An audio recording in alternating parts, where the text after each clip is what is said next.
Mr. President, I want to start with a personal thank you to you as the presiding officer for indulging me for additional few moments here so I may speak this afternoon on the nomination of Judge Amy Coney Barrett to be an Associate Justice of the U.S. Supreme Court. Considering these unanimous consent agreements, statements being made, but not action moving forward. I had hoped that if we were going to be at this moment in time, just over a week out from our national elections, that we would be here on the floor debating the merits of a COVID relief bill. And in my home state of Alaska, as in so many states around the country, we're seeing unprecedented numbers now. The news just yesterday, Friday, that the United States reported the highest single day recorded of positive cases, 83,757, really staggering.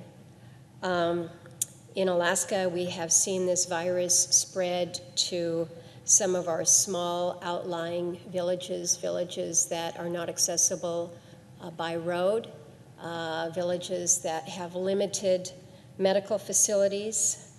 We're really quite concerned about what this means for many of the native people in these areas. We're not able to stay on top of the contact tracing like we were some months ago because of our increasing numbers. The pressure on hospital capacity is also a growing concern. And economically, Alaska has been hit extraordinarily hard. As most know, we've got a pretty substantial tourist season, but this year we had little to no season for us. Many small businesses have closed permanently, but many more are going into the winter wondering how they're going to make it through the winter, scrambling to find ways to piece it together. Unemployment, loss of housing. In every conversation that I have with Alaskans, they're asking if and when we're going to see another round of COVID relief. And I regret that we have no deal to offer them today. Instead, we're here on a weekend, 10 days before the elections, to advance a U.S. Supreme Court nominee. Now, I was here on the floor yesterday, had an opportunity to listen to the majority leader as he outlined the escalation of confirmation battles over the past 30 years plus. And I think it was an important lesson in our Senate history. But I'm not confused about how we wound up here, but I certainly am frustrated by it. And it's with a heavy heart. I just regret that we are in this place. I think there was a worthy attempt during the 109th Congress by the Gang of 14 to reduce the tensions. There was, I think, a very genuine good faith effort there to try to dial things back. But sadly, their bipartisan action was not rewarded by the voters, and perhaps that served as a warning to other members of this body rather than as an aspiration. But we've heard the history lesson, and I'm one who has long recognized that pointing fingers doesn't ever actually solve a problem. I personally believe that every nominee for the Supreme Court should receive an up or down vote after they have passed out of committee. My record has been pretty clear, pretty consistent. Some might even suggest boring in its consistency. But I made a very strong commitment after I returned to the Senate at the end of 2010 and said I did not believe that filibustering our judges was was what we should be doing. And so, might not have liked the judges that were before us, but I did not participate in a filibuster of a judge. Had an opportunity to vote up or down, and I thought that that was the reasonable way to proceed. I believe that it is fair to the individual and it's fair to the institution. But I also recognize that the timing of this confirmation that we have before us will serve to reinforce the public perception about political influence on the court. And I would hope that we all recognize that public confidence in our courts must be an imperative. We have to believe that justice is going to be equal for all of us. Now, I know that my colleagues are not surprised to hear me discuss my concern about the politicization of the court. I made a similar point during the impeachment trial when some wanted to literally tear down Chief Justice Roberts and the court because they needed a soundbite for a political ad in the primary campaign. I made the same case when I voted against the nomination of now Justice Kavanaugh. Also during that impeachment trial, I implored the members of this chamber to look inward, to really evaluate, are we really willing to tear down not only the other party, but the other institutions of our government as well? So I have looked inward, considering in these difficult days what I believe is best for the institutions of our government. And I recognize that confirming this nominee is not going to heal, it's not going to salve the wounds that these institutions have endured, but neither will threats that, should the balance of power in this chamber change, that everything is on the table, including the end of the legislative filibuster and packing the court. To do that would only inflict even deeper wounds, fundamentally and dramatically altering how the levers of power operate in this country, compromising the one branch of government that must remain apolitical.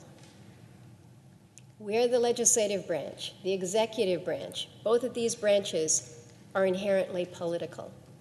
It is the third branch, our courts, that we count on to be apolitical. I think it would be a giant leap further down a path that we should not be following in the first place. So we got to figure out how we de-escalate. So let me very simply explain this afternoon how I plan to vote over the next 2 days, starting with the procedural motions, which I opposed yesterday. I will oppose again tomorrow. In 2016, after the unfortunate death of Justice Scalia, I said that the Senate should not take up a nominee to fill that seat due to the impending presidential election. I reiterated that statement in August of this year, and then coincidentally enough, just hours before the news of Justice Ginsburg's passing that saddened the country. I didn't know that she had passed when I reaffirmed my comments from earlier, but that knowledge would not have changed my mind. I remain in the same place today. I do not believe that moving forward on a nominee just over a week removed from a pitched presidential election, when partisan tensions are running about as high as they could, I don't think that this will help our country become a better version of itself. But frankly, I've lost that procedural fight. We saw that with the vote yesterday. So what I can do now is be consistent with the precedent that I have set for myself and oppose a process that I said should not move forward, and I've done that. But at the end of the process is the substantive question of whether Judge Barrett should be categorically rejected as an associate justice in order to underscore my procedural objection. I believe that the only way to put us back on the path of appropriate consideration of judicial nominees is to evaluate Judge Barrett as we would want to be judged, on the merits of her qualifications. And we do that when that final question comes before us. And when it does, I will be a yes. I have no doubt about her intellect. I have no doubt about Judge Barrett's judicial temperament. I have no doubt about her capability to do the job and to do it well. By now, most people are very familiar with her qualifications. They've seen her resume, the bio. She's been all over the news, but it is significant. Her background, graduating with honors from Rhodes College and with honors from Notre Dame Law School, clerked on the D.C. Circuit Court of Appeals and the Supreme Court, was an excellent professor for 15 years at Notre Dame Law School prior to being confirmed to the bench on the Seventh Circuit Court of Appeals. I helped confirm her to that seat on the Seventh Circuit. I have followed on from that time when I first came to know of Judge Amy Coney Barrett. I've done my due diligence in my role of advice and consent. I have worked through the articles that she has written, the cases that she has written. I have engaged in a lengthy one-on-one with her. I watched both full days when she appeared before the Judiciary Committee. She presented herself admirably under a difficult situation. We all know around here that confirmation processes are not pretty. I have expressed my concerns previously that good people will decide that the confirmation process as we have it now, sometimes an awful process, that I worry that they're going to think that it's just not worth it, not worth what it puts them and their families through, and they opt out. They opt to avoid government service. And on this note, I will say that while some of the rhetoric from my colleagues has been overblown and unnecessary, this process with Judge Barrett is not nearly what it was in 2018 during the confirmation of Justice Kavanaugh. So ultimately, I am glad, I'm thankful that Judge Barrett did not opt out. I have concluded that she is the sort of person that we want on the Supreme Court. Her legal writing is excellent and will be an asset to her, as well as future generations of lawyers as they read through her opinions.